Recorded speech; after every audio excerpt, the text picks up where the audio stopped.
I'm with Manny Llerena. He is Director of Sales and Marketing for the retail division at MSI International. We're out of time after all that, Manny. Terrific, Dave. Welcome to MSI Atlanta. I'm very, very impressed with this operation and just the multitude of product that you have here. It's most interesting. Thank you. It is an amazing amount of product, all types of different looks, hard surface, tiles, slabs. We're very excited about the categories that we're in. I guess in terms of the floor covering industry, there's really more variety in ceramic and natural stone than probably any other category, isn't there? I think there is, and not only just the variety, but just all the different trim pieces, all the stellos, mosaics. It's really a very exciting category overall. Now, what are you seeing in terms of floor covering retailers either being in ceramic or moving in ceramic? Is that a trend?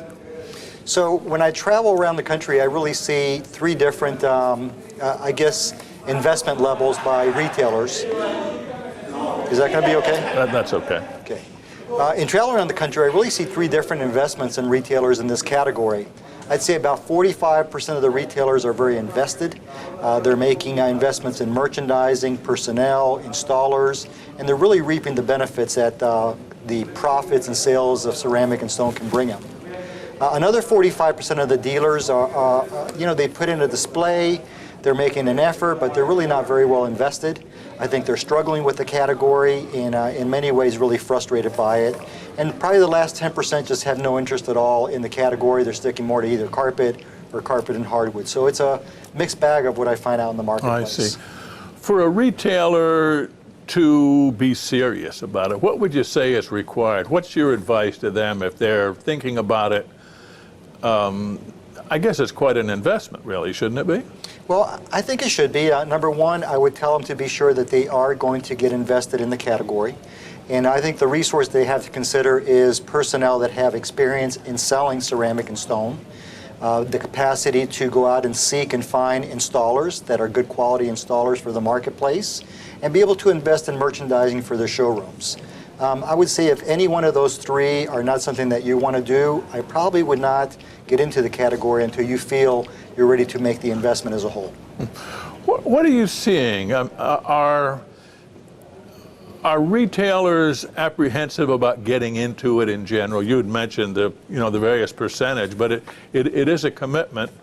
Everybody can see the handwriting on the wall that it is growing, I suspect. Yes. Yes. Are there a lot of people sort of towing that line, wanting to get into it, maybe questioning you about it? I talk to a lot of people who ask me about the investment in tile and porcelain, or maybe they're in tile and porcelain investing into stone.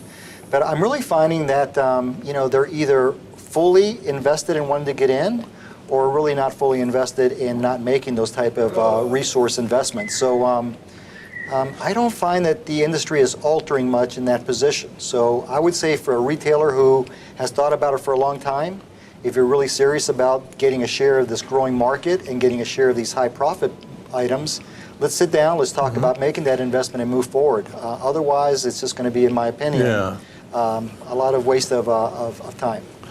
What are you seeing in terms of retailers who had made the jump?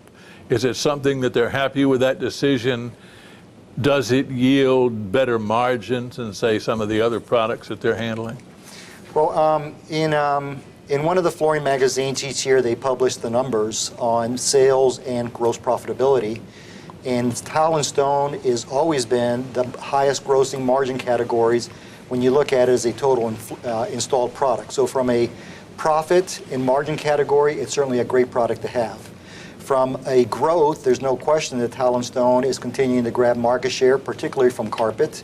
So from a revenue standpoint, it's also a great investment to make. So I think it's a target-rich area for retailers, and one that, if I'm a retailer, I would want to get more involved in.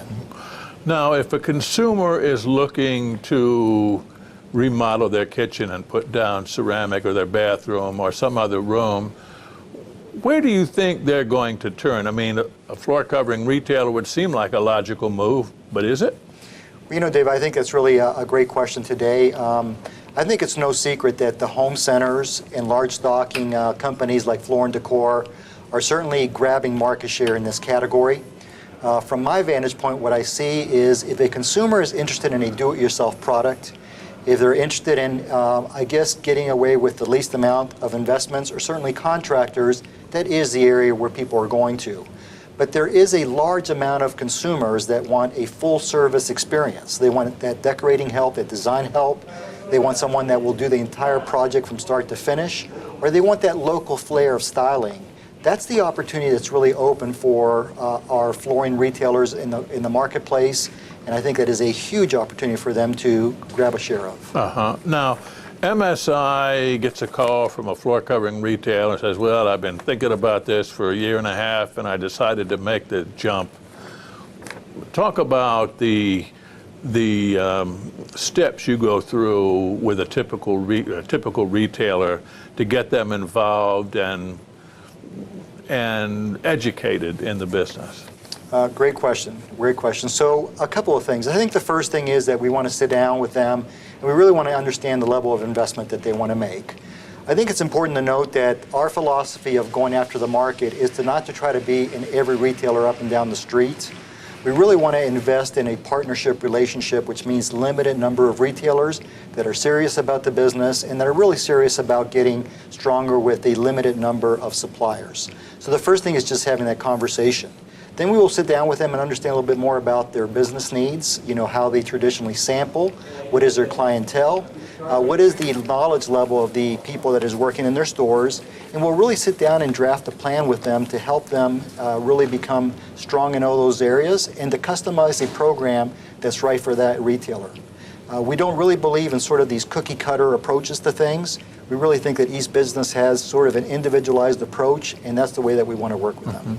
Is it normally a good idea for them to hire somebody that's up to date in it and knows the market? That would seem to be a good way to go. I think it's really important in this flooring category versus the others that there's a person that has experience in the transaction, in the exchange that takes place between the installers and the retailer, in the potential complaints that could arise and how to handle them. So I think anyone who really wants to get serious about this category should really start with hiring a resource, a personnel that has some market experience and can really then become the nucleus of teaching everyone else in the store how to really be successful. Which is really key. I mean, absolutely. Now, installation. If you don't have a good installer, I guess you might as well not even get in the business. That seems to be a major problem area across the board in terms of installation talent and trade talent in the construction field. I can't imagine that that's not taking place in the ceramic industry as well. Well, it certainly is, and I don't think that our issues are any different than other flooring categories. I think that there is a shortage of great installers across the marketplace. But that being said, I think the retailer that values that quality craftsman, that retailer that really talks about the right installation materials is going to be so much better off in the long run. And I think that consumers, once they understand the reason to make investments, are willing to pay for that type of service as well. I see. I guess that's something that you hire some talent. Hopefully he's up to date in that area and can help you find some installers. I've talked with a lot of retailers about installers, carpet, hardwood, vinyl, and so on. There seems to be a lack of younger people coming in to trades across the board. Is that the case in ceramic as well? No, I think it is. I think it is across the board, and I think it's something that our industry as a whole really needs to take a little bit more time in developing classes that are available for people that are choosing not to go to college or are looking for a vocation in this industry. I think that installers can make a very good living, especially stone and tile craftsmen can make a great living.